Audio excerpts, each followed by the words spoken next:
What if I told you that the one food you've been drinking every day to protect your bones might actually be making them weaker? What if the calcium you've been faithfully consuming could be forming dangerous stones in your kidneys right now? Stay with me, because what I'm about to share will change everything you think you know about milk. I know how overwhelming it can be. One day, doctors tell us milk is essential for strong bones. The next day, we read an article saying dairy is inflammatory. Our friends swear by their daily glass of milk, while our neighbor can't touch the stuff without getting sick. Meanwhile, we're just trying to do what's best for our health, but every expert seems to contradict the last one. You're not alone in feeling confused, and that confusion is exactly why we need to have this conversation today. If this is the kind of conversation you've been looking for, please take a moment to hit the like button and subscribe. Your support is what makes these in-depth discussions possible. And don't forget to hit the bell icon so you never miss our next debate. Now, let's get into our first big topic. Let's start with what we've all been taught. The medical establishment has been consistent for decades. Milk contains calcium, and calcium builds strong bones. Milk contains protein, and protein prevents muscle loss as we age. Milk contains vitamin D, which helps our bodies absorb that calcium. It sounds perfect, doesn't it? The USDA recommends 3 servings of dairy per day for adults, and most doctors will tell you that a glass of milk with breakfast and dinner is one of the simplest things you can do for your bone health. The dairy industry has invested heavily in research supporting these claims. Studies funded by dairy organizations consistently show improved bone density in seniors who consume adequate dairy. These researchers point out that dairy products provide more bone-beneficial nutrients per unit of energy than any other food group. But here's where it gets interesting. The actual research paints a much more complex picture. A 2019 systematic review and meta-analysis published in Critical Reviews in Food Science and Nutrition examined the relationship between milk consumption and osteoporosis risk. The researchers found that while some studies showed benefits, the evidence was far from conclusive.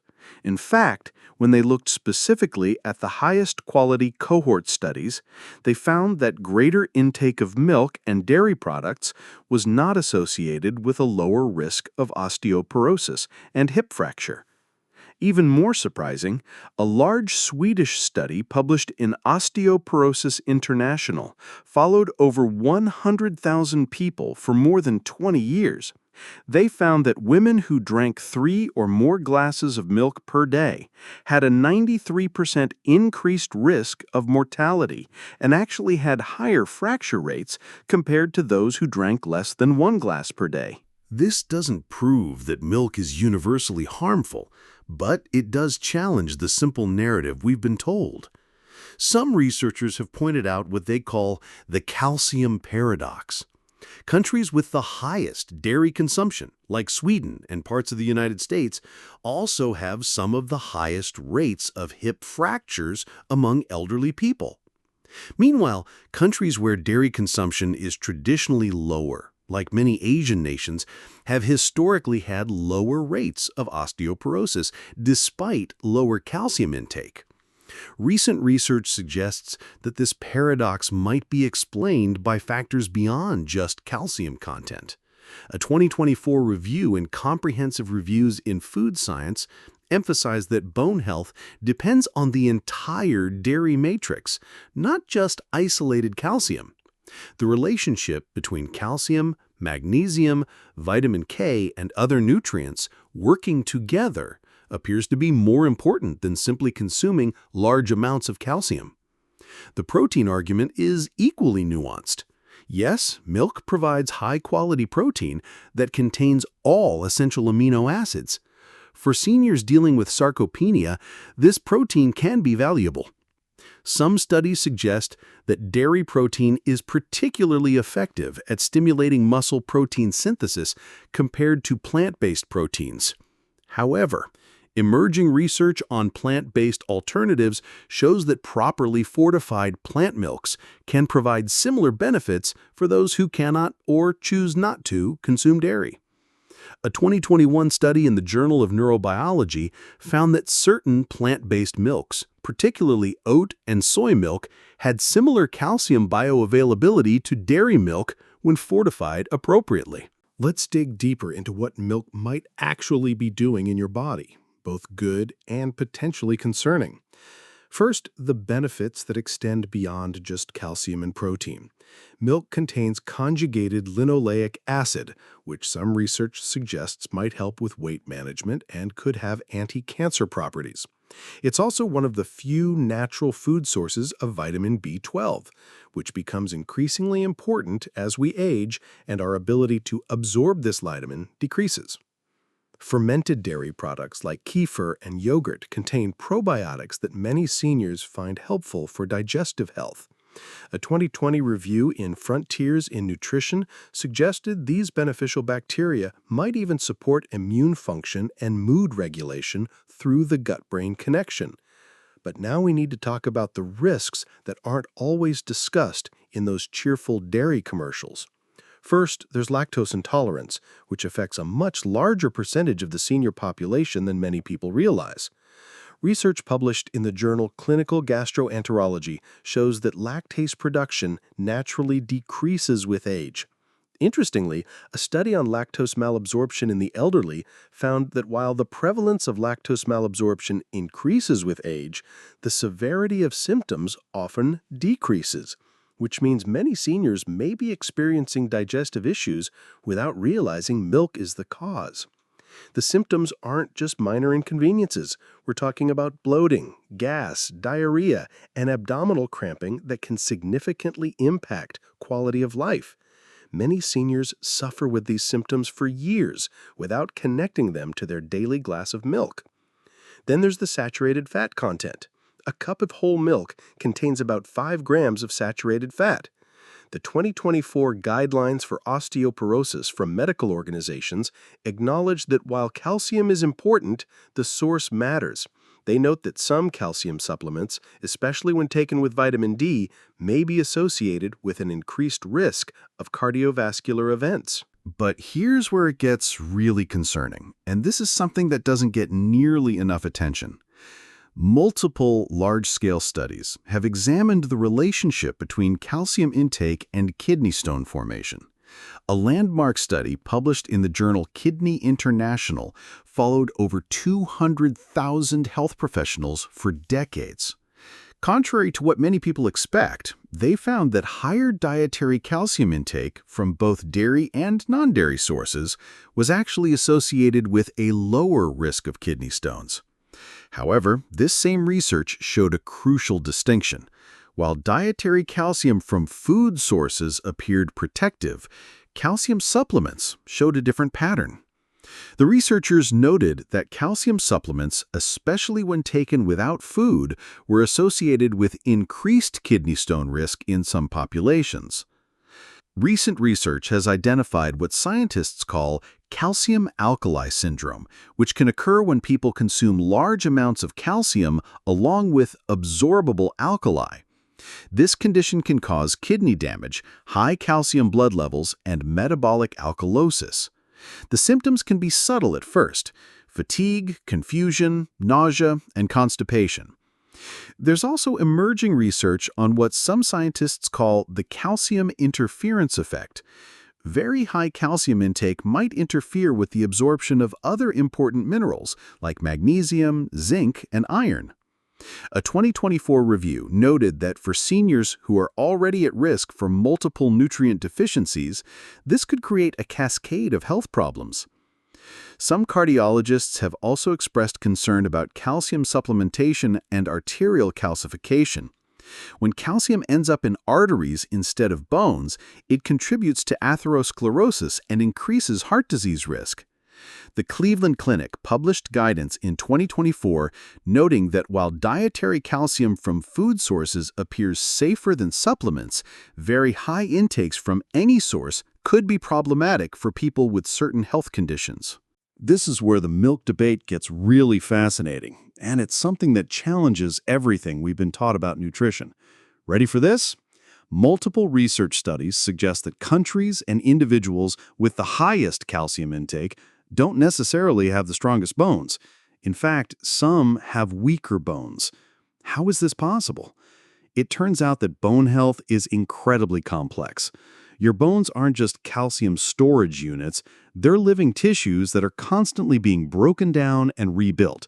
This process, called bone remodeling, requires not just calcium, but also magnesium, vitamin K, vitamin D, phosphorus, and a dozen other nutrients working in harmony. A 2024 review in the journal Osteoporosis International examined this paradox in detail.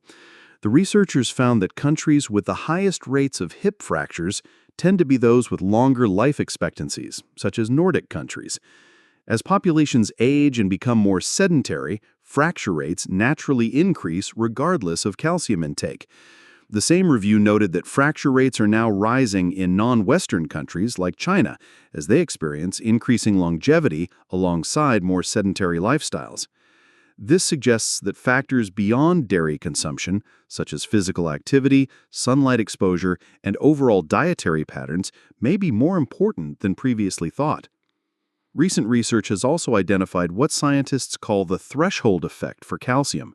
According to the 2024 Korean Society of Menopause Guidelines, calcium is what's known as a threshold nutrient.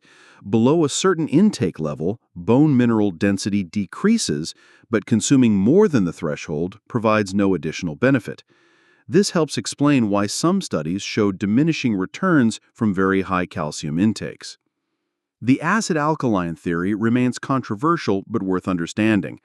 Some researchers have suggested that animal proteins, including those in milk, might create an acidic environment in the body.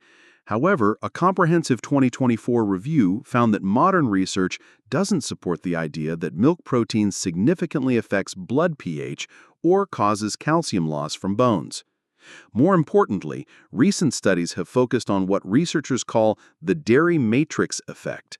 A 2024 review emphasized that milk's effects on bone health aren't just about calcium content, but about how all the nutrients in milk work together.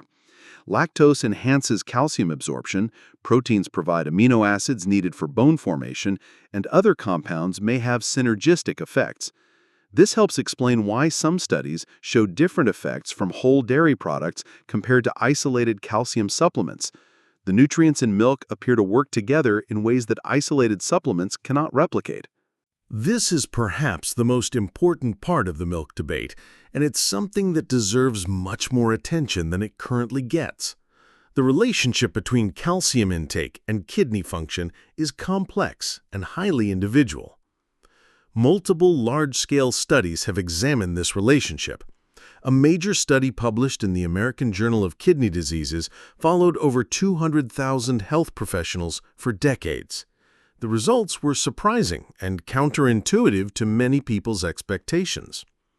The researchers found that higher dietary calcium intake, including from dairy sources, was actually associated with a lower risk of kidney stones. This seems to contradict the common belief that calcium causes kidney stones. The key appears to be the timing and source of calcium intake. When you consume calcium from food sources like milk with meals, it binds with oxalates in your digestive system before they can reach your kidneys. This actually prevents stone formation rather than causing it.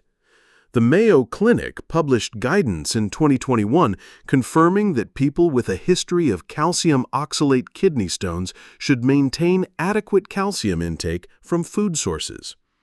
However, there's an important distinction between dietary calcium and calcium supplements. The same research that showed benefits from dietary calcium found concerning patterns with supplemental calcium, especially when taken without food. Supplements can cause rapid spikes in blood calcium levels that may overwhelm the kidney's ability to process it effectively. A 2024 study published in Frontiers in Nutrition examined the relationship between milk consumption and kidney stones using data from the National Health and Nutrition Examination Survey. The researchers found that moderate milk consumption was associated with lower kidney stone risk, but they noted important caveats about individual variation. For people with existing kidney disease, the picture becomes more complex. Recent research suggests that plant-based milk alternatives may be preferable for people with chronic kidney disease. A 2021 study found that coconut milk and certain other plant-based alternatives had lower potassium, sodium, and oxalate levels compared to dairy milk. The concern about calcium alkali syndrome is real, but primarily affects people who consume very large amounts of calcium, often from supplements combined with antacids. This condition is relatively rare, but can cause serious kidney damage when it occurs.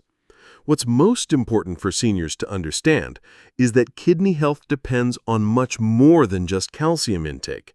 Adequate hydration, limiting sodium intake, maintaining healthy blood pressure, and avoiding certain medications are all crucial factors. After examining all this evidence, you might be wondering what you should actually do about milk. Should you drink it or avoid it? Unfortunately, the answer isn't that simple. And anyone who tells you there's a one-size-fits-all solution is probably oversimplifying a complex issue. Here's what the current research tells us. A 2024 comprehensive review in the Journal of Health, Population, and Nutrition analyzed trends in osteoporosis and nutrition research over the past 20 years. The researchers concluded that the relationship between dairy intake and bone health is much more nuanced than previously understood. For some seniors, milk can be a valuable source of calcium, protein, and other nutrients.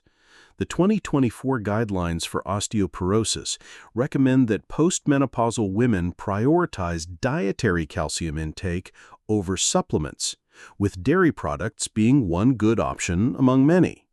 But milk isn't magic, and it's not essential. You can absolutely maintain strong bones and adequate protein intake without drinking milk. The International Osteoporosis Foundation emphasizes that bone health depends on multiple factors: adequate calcium from any source, vitamin D, regular weight-bearing exercise, and avoiding smoking and excessive alcohol. The key is understanding your individual situation. Recent research has identified several factors that might influence whether dairy products are right for you. Do you have lactose intolerance? A study published in Nutrients in 2024 found that lactose intolerance prevalence increases with age, but symptoms often become less severe, meaning some seniors may benefit from gradually reintroducing dairy products. Have you ever had kidney stones? The National Kidney Foundation's 2025 guidelines emphasize that people with a history of calcium oxalate stones should maintain adequate dietary calcium, preferably from food sources consumed with meals. Do you have heart disease risk factors? Recent cardiovascular research suggests that the saturated fat in whole milk might be a concern for some seniors, but low-fat dairy products show different risk profiles. A 2024 meta-analysis examining dairy alternatives found that fortified plant-based milks can provide comparable calcium bioavailability to dairy milk. Oat milk, soy milk, and certain nut-based milks showed particularly promising nutritional profiles for seniors. The most important takeaway from current research is the concept of personalized nutrition. Your genetic background, health history, lifestyle, and individual tolerance should all factor into your decision about dairy consumption. Recent studies have also emphasized the importance of the overall dietary pattern rather than focusing on single foods. The DASH diet, which includes low-fat dairy products along with fruits, vegetables, and whole grains, has been consistently associated with better bone health outcomes. What we're really advocating for is informed decision-making. The goal isn't to find a perfect diet that works for everyone. The goal is to find the approach that works best for you, your unique situation. If you do choose to consume dairy, recent research suggests considering the quality and type. Fermented dairy products like yogurt and kefir may offer advantages over plain milk due to their probiotic content and lower lactose levels. A 2024 study found that fermented dairy consumption was associated with better bone health outcomes compared to non-fermented dairy. If you decide to reduce or eliminate dairy, make sure you're getting calcium, protein, and vitamin B12 from other sources. This might include leafy greens, fortified plant milks, fish with bones, nuts, seeds, and potentially supplements if recommended by your healthcare provider. Most importantly, remember that bone health isn't just about nutrition. A 2024 review emphasized that weight-bearing exercise, adequate vitamin D, sufficient protein from any source, limiting alcohol and smoking, and maintaining a healthy body weight are all crucial factors. If you found today's discussion helpful, please give it a thumbs up and subscribe for more evidence-based health debates. And remember, the goal isn't to find the perfect diet that works for everyone. The goal is to find the approach that works best for you, your unique situation. Until next time, keep asking questions, keep thinking critically, and keep taking charge of your health.